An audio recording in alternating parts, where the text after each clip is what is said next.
राजनीति, आंदोलन, किसान, करप्शन, गरीबी, इन सभी मुद्दों पर आवाज उठाएगा अब तक न्यूज इंडिया। सत्ता के आगे जब भी सवाल कमजोर पड़ने लग जाए तो सवाल उठाने पड़ते हैं। बोल के लफ्ज आजाद है तेरे, बोल के सच जिंदा है अब तक।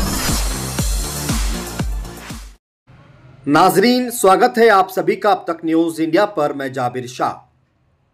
नाजरीन, आज शाम में निसात गर्ल्स प्री प्राइमरी व प्राइमरी स्कूल ट्रस्ट की ओर से एक प्रेस कॉन्फ्रेंस ली गई, जिसमें मालेगांव निसात गर्ल्स हाई स्कूल की जमीन का वाद विवाद सामने आया। सलाम चाचा रोड से टच निसात गर्ल्स हाई स्कूल की ज़मीन। मामला क्या है, पहले मैं आपको मामला समझा देता हूँ। प्रेस कॉन्फ्रेंस जो ली गई उसमें ये बताया गया कि ये पूरी जगह निसात गर्ल्स हाई स्कूल ट्रस्ट की है। टोटल ज़मीन 27 गुंठा है, लेकिन सच्चाई क्या है वो हम आपको आगे दिखाएंगे। पहले मामला आपको समझा देते हैं। प्रेस कॉन्फ्रेंस में ये बताया गया कि ये ज़मीन ट्रस्ट की है, स्कूल की है, जहां हज़ारों तुलबा व तालबात यहाँ पर ज़ेर तालीम है, तालीम हासिल करते हैं। वहीं कई मौलमात इस स्कूल में पढ़ाती है। ये स्कूल टोटल 27 गुंठा है और कुछ ज़मीन माफिया इसे हथियाने की कोशिश कर रहे हैं। इस तरीके की प्रेस कॉन्फ्रेंस में बात की गई, लेकिन असल मामला क्या है, अब आइए हम आपको समझाते हैं।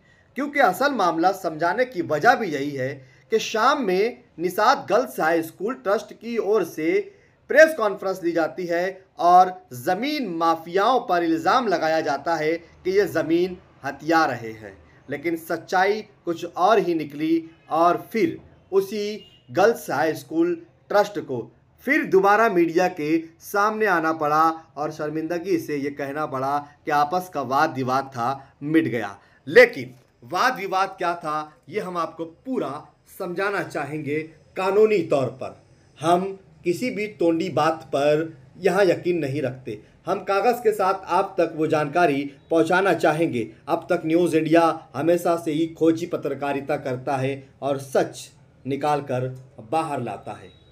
ये ज़मीन टोटल प्रमोद भावसार की ज़मीन है। यहाँ पर 27 गुंठा ज़मीन 62/4 ये हम आपको आगे कागजात भी दिखाते हैं और जो ज़मीन है पूरी वो भी आपको तस्वीरें हम दिखा रहे हैं।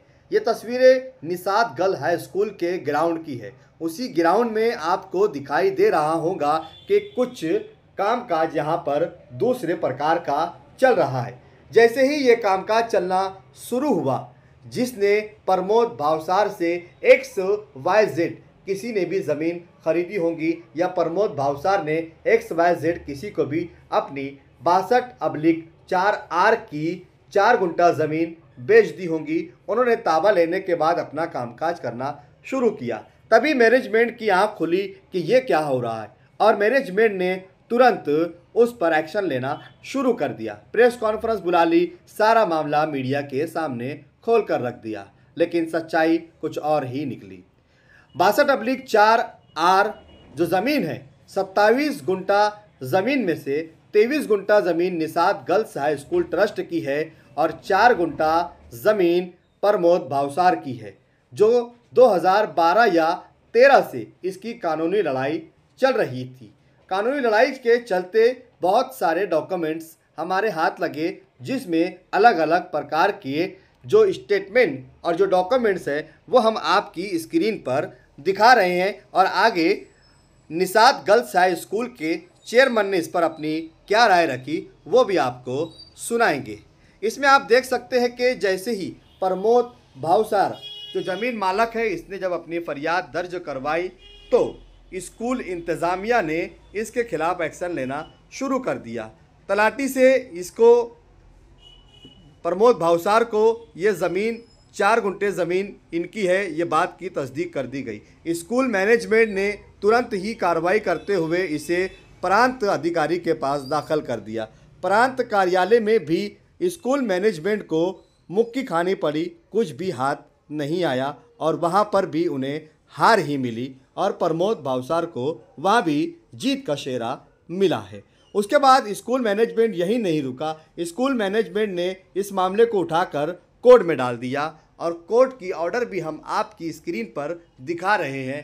वहां पर भी कोर्ट ऑर्डर के मुताबिक ज़मीन प्रमोद भावसार को 4 गुंठा यानी कि 62/4 की 27 गुंठा ज़मीन में से 23 guntha Nishad girls high school की और 4R 62/4 की 4 गुंठा ज़मीन प्रमोद भावसार को देने का ऑर्डर कोर्ट में भी दे दिया गया। इसके बाद फरियादी ने ताबा लेने के लिए ज़मीन का कानूनी तौर पर आयशा नगर पुलिस स्टेशन, इसकी हुदूद आती है, उसमें अपनी एक अर्जी तकरार दी कि मुझे ज़मीन का ताबा लेना है, कानूनी मदद मेरी की जाए और मुझे पुलिस बंदोबस्त दिया जाए। पुलिस डिपार्टमेंट की ओर से ये कहा गया कि आप पहले इसकी सरकारी तौर पर मोजनी कर ले, मोजनी करने के बाद हम ये ताबा आपको दिलवाने के लिए आएंगे। वो सरकारी मोजनी भी हम आपकी स्क्रीन पर दिखा रहे हैं कि ये सरकारी मोजनी है। सारे दस्तावेज हमने आपकी स्क्रीन पर दिखा दिए हैं। आप चाहे तो स्क्रीन को यहाँ पर आप रोक सकते हैं और इस वीडियो को स्टॉप करके आप एक एक लेटर पढ़ सकते हैं। आइए सुनते हैं स्कूल के चेयरमैन ने इन मामले पर क्या खुलासा किया और किस बात पर यह वाद विवाद खत्म हुआ। सुनते हैं स्कूल के चेयरमैन से शाम की पत्रकार परिषद का जवाब। आज शाम को सोशल मीडिया पर एक वीडियो वायरल हुआ जिसमें निषाद स्कूल को लेकर और जमीन के मामले को लेकर आप लोगों ने एक बाइट दिया है। क्या है वो पूरा मामला और दोबारा मीडिया को मधु करने का वजह क्या है? दोबारा मीडिया को मधु करने की वजह ये है कि भाई उतनी जो हमने बाइट दिया था तब तनाज़ा था, इसके लिए एक बाइट निकली थी, मगर अभी वो ज़मीन का तनाज़ा जो है तो कुछ असलूबी से हम लोगों के बीच में बैठ कर के हल हो गया है। इसके लिए वो बाइट को हम वापस लेते। नहीं, प्रेशर का तो कोई मसला नहीं है, आपस में बैठ के एक तनाज़ा ख़त्म हुआ है तो उसको किया गया है। तनाज़ा ये था कि भाई हमारे हिसाब से वो जगह नहीं थी, उनके हिसाब से थी, मगर बीच में बाद में सेटलमेंट हुआ तो भाई जो उनकी जगह थी उनको दे दी गई और जो हमारा सेटलमेंट था वो क्लियर कर लिया हमने। वो विवाद खत्म। नया सर्वे नंबर 62/4 यहाँ पे कुछ मतलब इश्यू थे जगह को लेकर, मगर वो अभी फिलहाल वक्त अभी खत्म हो गए। नहीं, हमेशा के लिए अभी के वक्त ही खत्म हो गया है। इसके लिए बाइट हम दे रहे हैं कि भाई जो तनाज़ा था वो खत्म हो गया है। जमीन माफिया इस जगह को हड़पना चाह रहे, इस तरीके का आरोप भी लगा था, क्या कहेंगे? जब तनाज़ा रहता है तो एक दूसरे से कुछ न कुछ तो बात होते रहती है। तनाज़ा रहता है तो वो हिसाब से बात होती है। अल्लाह का फजल करम है, बीच में सब आके मामला अच्छी से हल कर दिए। अब दोनों तरफ से इत्मीनान हो गया, बात को खत्म हो गई। अल्लाह का बहुत बहुत शुक्र है कि ये मामला पंचों के बीच में हल हो गया, मामला खत्म हो गया। उसमें अभी उसको दोहराना जरा मुनासिब नहीं है। जो बाइट थी वो दी गई थी, वो वापस हो गई कि हमारी तनाज़ा खत्म हो गया है, वापस लेते हैं और मामला तो खत्म करते हैं। खत्म हो गई है वो चीज़। अल्लाह का एहसान अब उसमें आपसी समझूत से हो गया। गलत फहमियां तो हर एक में पैदा होती है, वो दूर भी हो जाती है।